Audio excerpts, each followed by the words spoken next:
नाज़रीन, इस वक्त हम फ़रहत राशिद साहिबा के चैनल पे ये वीडियो देख रहे हैं और ये मेरे लिए बाइस मुसर्रत है कि मैं इनसे कुछ सवालात और जवाबात का सिलसिला शुरू करूँगा और इस पर ये अपनी मुख्तलिफ़ जो ख़यालात हैं इनके और अपने तफ़क्कुरात से हमें आगाही देंगी। तो इनसे पहले कुछ इनकी पेंटिंग्स के हवाले से सवाल करते हैं, फिर दीगर किसी मौजू की तरफ हम इनसे रुजू करेंगे कि उस हवाले से अपने हमसे ख़यालात जो है वो शेयर करें। तो इस वक्त आप ये क्या पेंट कर रही हैं, आप हमें बता सकती हैं?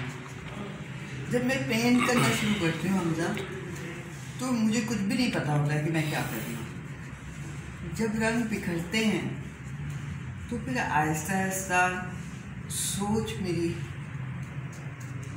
आनी शुरू होती है और नहीं, तो इसको आप करते वक्त पहले कोई ख़याल अपने लाशऊर या शऊर में महसूस करती हैं जो आप ये दोबारा पेंट करना शुरू करती हैं, या ये एक ख़ुद साख्ता अमल है जो ख़ुद ब खुद होता चला जाता है? ये खुद साख्ता अमल है और ये खुद ब खुद होता चला जाता है।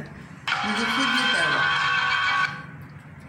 खुद नहीं पता होता कि मैं क्या कर रही हूँ, मगर जब मैं काफ़ी देर तक रंग बिखेर लेती हूँ, उनसे अच्छी तरह खेल लेती हूँ, तो मेरे जहन में होते हैं आज की यूथ,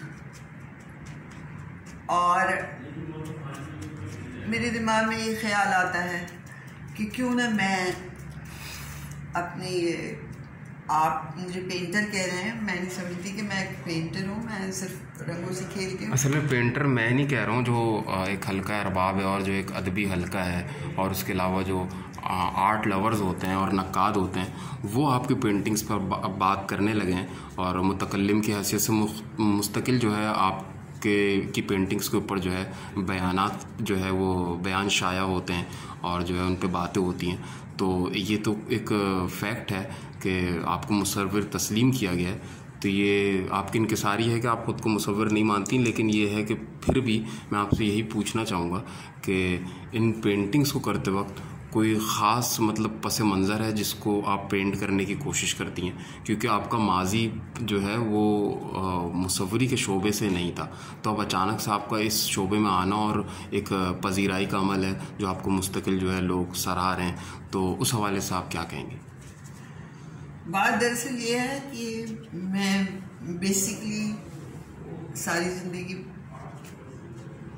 काम करती रही हूँ, गवर्नमेंट सर्वेंट रही हूँ, उसके बावजूद मुझे हमेशा ये महसूस होता था कि मैंने ज़िंदगी में अभी तक कुछ किया ही नहीं है जी। और फिर एक वक्त आया कि तन्हाई कह रही हूँ उसे, अब वो तन्हाई के वक्त पे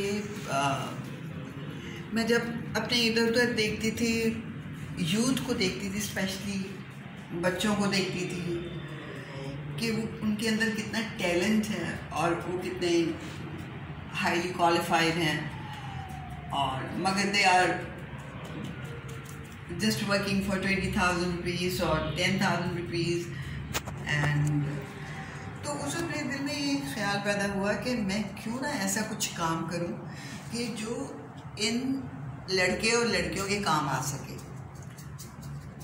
तो अच्छा, लेकिन सॉरी मैं आपकी थोड़ा सा वो कर रहा हूँ, बात काट रहा हूँ, लेकिन मैं आपकी एक और पेंटिंग यहाँ से उठा के थोड़ा सा इसको कैप्चर करना चाहूँगा, मैं कर लूँ अगर आपकी इजाज़त हो? हाँ प्लीज़। ये असल में जो पेंटिंग थी इसमें आपने जो है कुछ ऐसे जैसे कुछ पत्ते हैं और फिर इसमें एक अजीब सा मंज़र है जो आपने जो है पेंट किया है, तो इसमें कहीं पे मुझे जो है ऐसा भी नज़र आता है कि कलर साइकोलॉजी को लेके फ्रस्ट्रेशन भी है जो इसमें आ रही है, तो आप इसके हवाले से क्या कहेंगे? क्योंकि ये एक बहुत अच्छा फन पारा है जिसको लोगों ने पसंद भी किया है, मैं इसलिए इस पे बात करना चाहूँगा।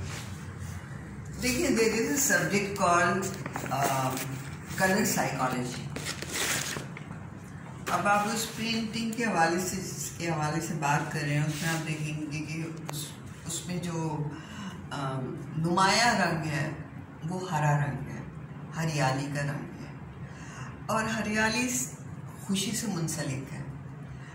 तो green colour indicates peace, work, motivation. अच्छा, मैं थोड़ा सा इसमें ये भी ऐड करना चाहूँगा कि जो आपने एक हरे रंग की बात की है और फिर उसको खुशी से मुंसलिक किया है, अगर हम माजी में जो है पिछले उसमें भी जो हमने वीडियो थी उसमें मैंने आपसे फ़लसफ़ियों के बारे में एक बात की थी, तो बहुत से तो जो फ़लसफ़ी हैं जो मुख्तलिफ़ तजर्बात और मुशाहिदात से गुज़रते हैं, तो उनके नज़दीक वो तो ये बोलते हैं कि खुशी और गम भी कोई अलग से जज्बा ही नहीं है। तो इस बारे में आपका क्या कहना है कि वो बोलते हैं खुशी और गम हमारे अंदर कोई बिल्ट इन चीज़ नहीं है, ये बाद में हम क्रिएट करते हैं और डिसाइड करते हैं कि क्या चीज़ खुशी है और क्या गम है। देखिए ये सवाल जो है आपका बड़ा मुश्किल सवाल है, क्योंकि जो चीज़ किसी के लिए खुशी का बायस होती है वही चीज़ किसी के लिए दर्द, दुख, तकलीफ, अज़ियत का बायस भी हो सकती है। तो हम इसको जनरलाइज नहीं कर सकते। हम ये ज़रूर समझने की कोशिश कर सकते हैं कि किस चीज़ से हमें खुशी हो रही है और किस चीज़ से हमें दुख हो रहा है। अच्छा, ज़्यादातर अगर हम देखें तो हमें ये मिलता है कि मतलब हम एक इस वक्त कायनात में मौजूद हैं और एक अनाम कहते हैं उसको, मतलब मौजूदात, उस मौजूदात की दुनिया का देखना हमारे लिए मुख्तलिफ हो सकता है। मतलब ये मैं थोड़ा मौजू से हट रहा हूँ। जैसे कहा जाता है परिंदे जो होते हैं उनके पास क्रायोफोर प्रोटीन क्रायोफोर होता है, उसकी वजह से इलेक्ट्रोमैग्नेटिक रेडिएशंस होती हैं ग़ालिबन, और वो जो है मुख्तलिफ तरीके से चीज़ों को देख रहे होते हैं। उनकी आंखों में क्वांटम एक कंपास होता है, वो उसका सहारा लेते हैं और देखते हैं। तो मेरे ख़्याल में तो ये कायनात जो हमें दिख रही है, हो सकता है ये इस हालत में ना हो। मैं इसको फ़लसफ़े की रूह से आपसे डिस्कस कर रहा हूँ क्योंकि ये कोई हतमी बात नहीं है, लेकिन इस बारे में आपकी जो ख़यालात हैं वो क्या हैं? हम सब मेरे ख्याल से तो ये कि इस बारे में हर शख्स की अलग अलग सोच है। मिसाल के तौर पे मेरे सामने ये कप रखा हुआ है या ये पॉट रखा हुआ है, और मगर ये मटेरियल है। मगर ये कि जब ये ब्रश चलता है तो इट गेट्स लाइफ है, जिंदगी इसमें पैदा होती है। सही है। अच्छा, हीगल ये कहते थे कि जो उनकी चीज़ों से और जो हमारे पास तर्जुमे पहुँचे और उस पर डिस्कशन हुई है, तो इस तरह के भी मतलब एक तबादला ख़्याल हुआ है। तज्ज़िया निगार जो होते हैं उन्होंने कहा है कि मादे को हम पर या हमको मादे पर कोई फ़ौक़ियत हासिल नहीं है, और वो मतलब एक हमें अशरफ मानने के लिए तैयार नहीं है।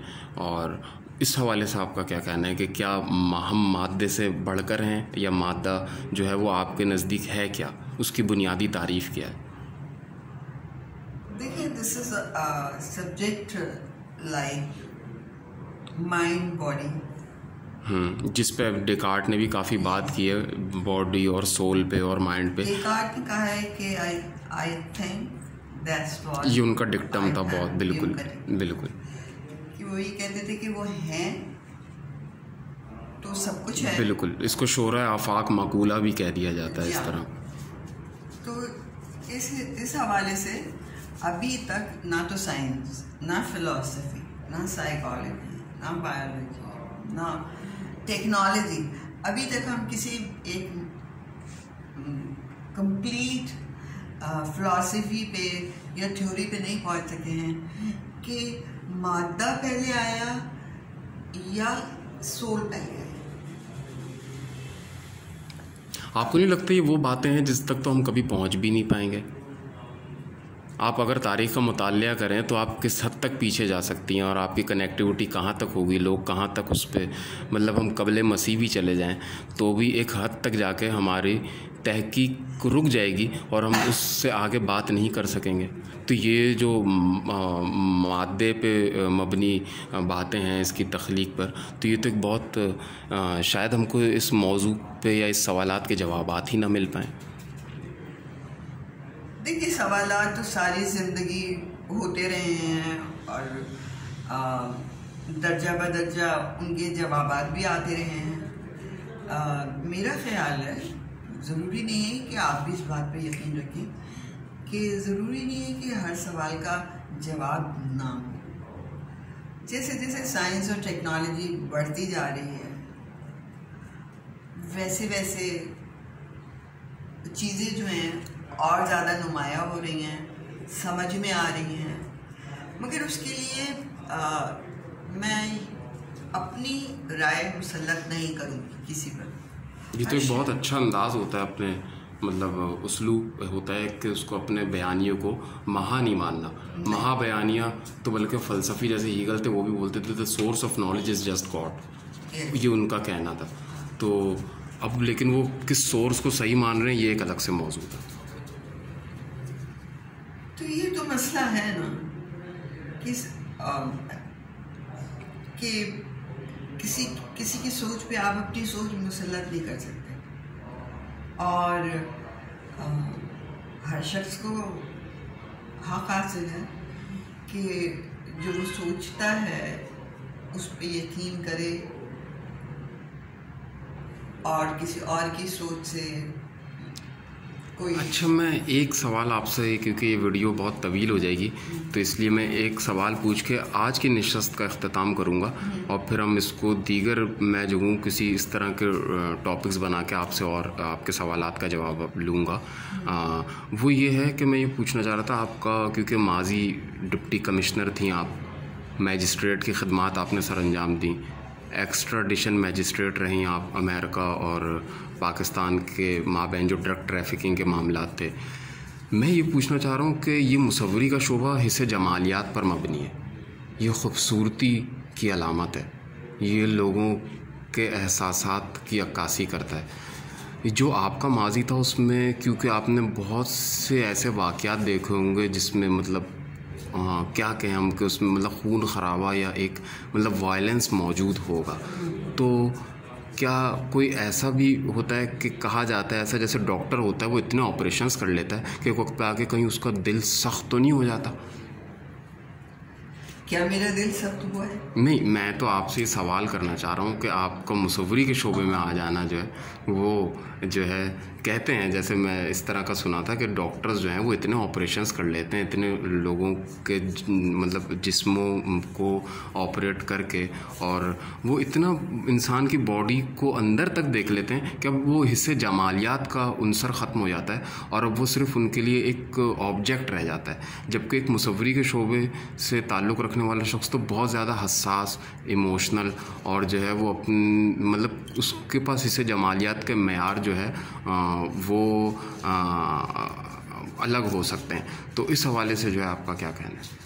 इसके हवाले से तो मैं सिर्फ एक ही बात कह सकती हूँ कि I think my personality has evolved, like nothing used to, when I was in Civil 7, nothing used to shock me, surprise me, a dead body or bullets going from here and there. I never used to get, sort of confused or scared or anything. ये चीज़ जो है ना तो मैंने कहीं से सीखा है, ना मैंने कहीं पढ़ा है, ना मेरे पास कोई ऐसी डिग्री है कि मैं कलर्स के बारे में कहूँ। ये खुद से खुद हुआ है। और तो क्या ऐसा है कि मतलब ये आपके नज़दीक क्या ऐसा है, मतलब मैं इस बात को एक मतलब हतमी मोड़ देना चाह रहा हूँ कि जैसे जो सरकारी शोबे से ताल्लुक़ रखने वाले लोग जो क्रिमिनल्स को डील करते हैं या डॉक्टर्स हैं वो ऑपरेशंस कर रहे होते हैं, तो उनके दिल क्या नर्म होते होंगे या अब वो सचमुच में चीज़ों को ऑब्जेक्टिवली देख रहे होंगे? इसका तो कोई जवाब ही नहीं है, इसलिए कि सारे डॉक्टर्स एक जैसे नहीं होते और सारे आई थिंक फाइन आर्ट से रिलेटेड लोग भी एक जैसे नहीं होते। सही। और